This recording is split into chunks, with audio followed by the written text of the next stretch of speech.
Welcome to your hair transplant pre-op instructions. I'm Dr. Paul Pearce, and these instructions will help you prepare to spend your day with us as smoothly as possible so we can all work together to get you the best results possible. Be sure to watch this video all the way through if it's the first time watching it so you don't miss anything, but after that you can use the chapter markers below to find the information you might need the closer we get to the day of surgery. So 14 days or more before surgery. Since you have decided to move forward with your hair transplant, you'll need to begin making arrangements to take some time off of work and from the gym. Typically, if you work from home or do mostly computer work, you can go back to work within 2 to 3 days after the procedure, as long as you're not taking pain narcotics. If your job has a more hands-on aspect to it involving heavy lifting and strenuous activity, you'll need to make arrangements to take a week off so that all of that strenuous activity doesn't dislodge any of the grafts that we transferred. The same can be said for going to the gym, as I usually ask my patients to stay out of the gym for about 10 days post-op to give your newly transplanted grafts enough time to be fully secured in their new location. If you are traveling into Austin from out of town, please make sure to arrange your hotel accommodations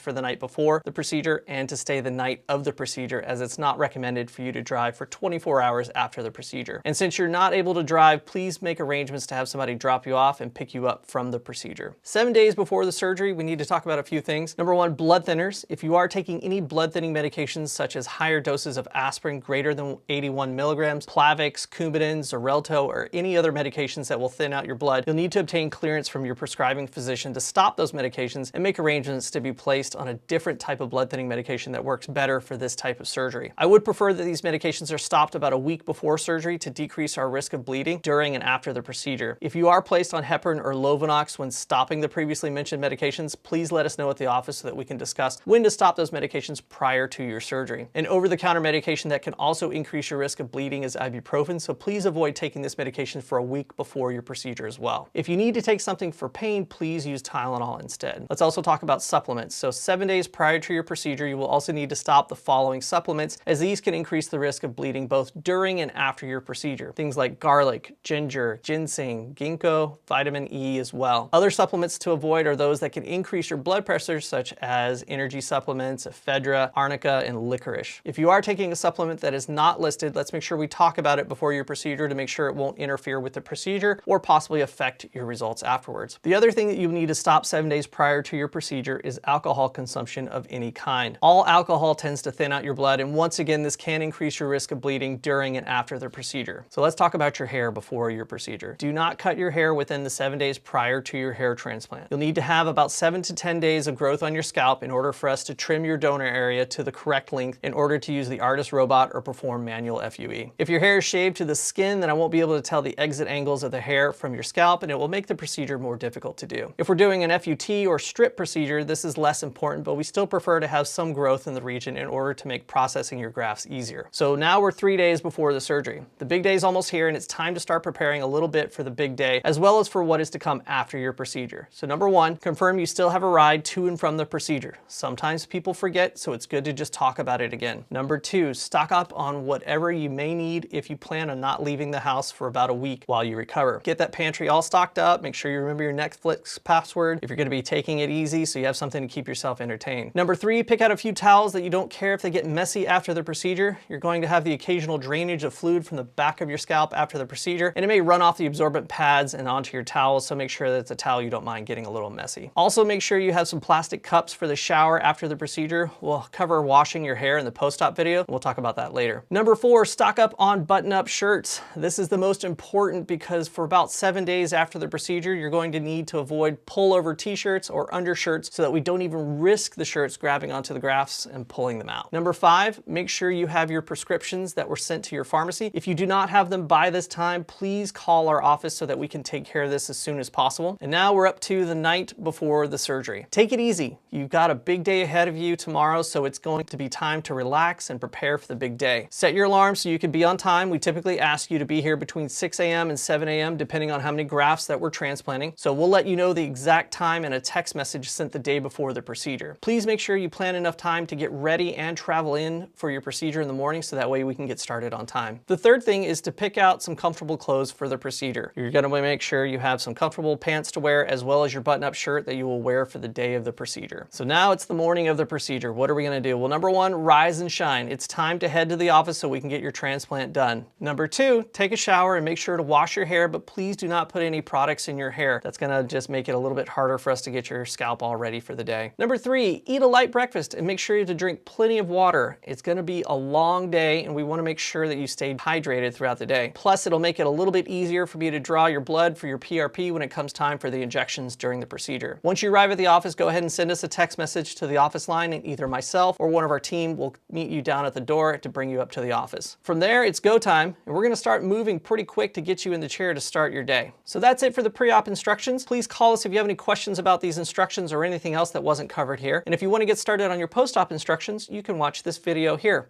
I'm Dr. Paul Pearce, and we'll see you soon.